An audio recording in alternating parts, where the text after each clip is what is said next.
Would you all please be seated?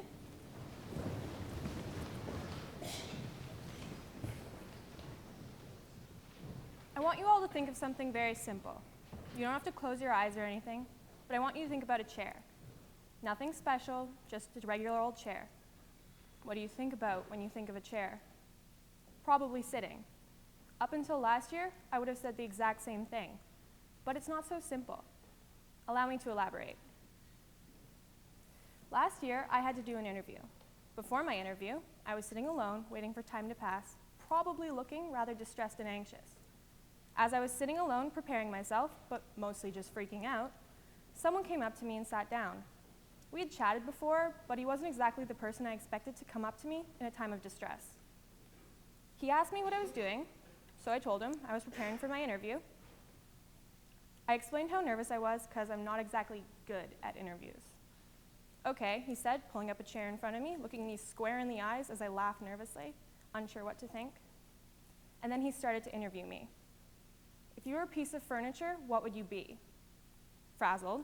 I didn't know what to say. I didn't know whether to take him seriously or not. So I laughed and then said, a chair? Why? Because they're supportive. And there it was. My view of a chair changed forever after that incredibly awkward conversation. The point of this is not that chairs are these amazing things that we should all respect. No. But after we chatted, I went into those interviews feeling way better, and actually, they went pretty well. I actually enjoyed myself. This probably wouldn't have happened if it wasn't for the unexpected support from a friend. So what is support? I'm not good at urbandictionary.com that's awkward. Dictionary.com, this one. Because it doesn't really matter what the dictionary says about it. It's how it affects us. So is it supportive when your friends send you their note right before the test so you won't fail? Or when your other friend listens to you whine and moan about the littlest of things? Is it that friend who lets you cry on their shoulder? Or maybe just when your roommate leaves sticky notes on your desk just to be nice?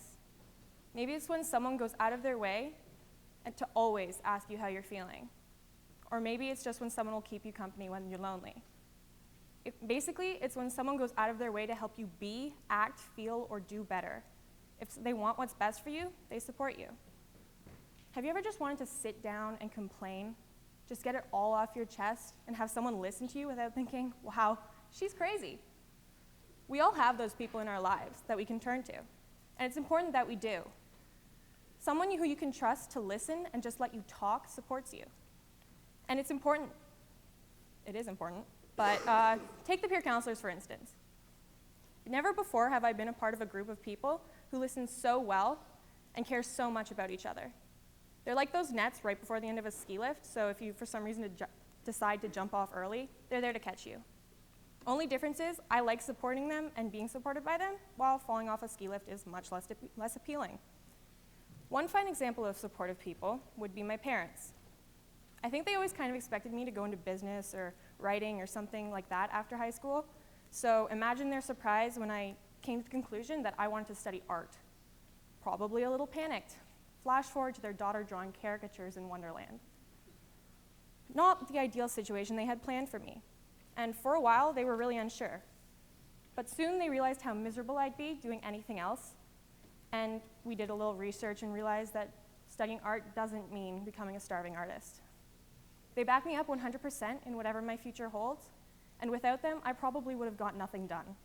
All the nagging to finish the supplemental and send in your application already has actually started to pay off. Their constant support has helped me achieve goals that I didn't even realize I had. Sometimes, support can be little things too. Like one weekend over the summer, my brother and I were hanging out with some of our family friends, all of whom are significantly younger than us, so they're kind of like our little brothers. When we were sitting there, one boy, Hayden, his friends were talking about his girlfriend and saying that she wasn't even pretty. Feeling defensive, Hayden responded, "I don't care, I like what's inside."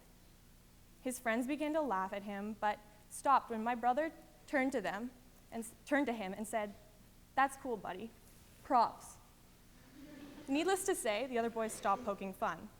And as annoying as he can be, I guess you could say my brother's a pretty supportive guy. Support doesn't always come from those you'd expect it to. Take, for example, karaoke this year. Like every year, the House Council has prepared performances to compete for House points.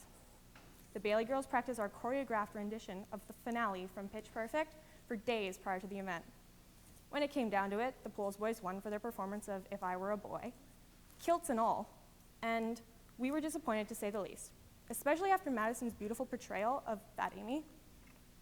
But despite this, numerous Pools boys came up to us afterwards saying that our song was great and that we should have won. As disappointing as it was, Pools, thanks for the support. You guys were pretty cool too. You don't always realize that people around you support you. For example, many of you will have been on a service trip. Hey, me too. So going to Ghana was one of the best experiences of my life, but originally, I'm not gonna lie, I was so scared. It seemed like everyone in the group had friends that they already knew, and I didn't know anyone. So obviously, I was a little nervous. But I guess you throw a bunch of kids into a situation like a service trip, and they kind of learn to lean on each other. So when I forgot to bring juice crystals, and I felt like I was gonna pass out, people were willing to lend me theirs. When one member got sick for the last leg of the trip, people were willing to save some of the food for her to try. By going on a trip with people I didn't know, I got to know some of the coolest people I will ever meet. And I know they were and still are there for me if I need them. I'm blessed to have people in my life who support me. And as a result, I try to support those around me too. As I sat down to write this, I tried to think about what I would do with all the people around me who support me.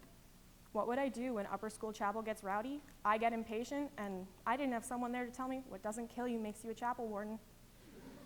What would I do if I had to run deck meetings every Thursday all alone? Or if I had to come up with a CISA lineup for swimming all by myself? What if there was no one there to tell me to stop procrastinating and actually get something done? Or encourage me to follow my one-woman Broadway show dreams? Or if I had no one to sit with me when I can't find anyone at lunch? Not only would my life be pretty boring, but I'd feel pretty hopeless. Supportive friends and family are what keep us together. I know I have people out there who I can lean on, and I hope we can all try and be someone for someone else to lean on. As good old Toy Story would say, you've got a friend in me. Oh, you've got a friend in me.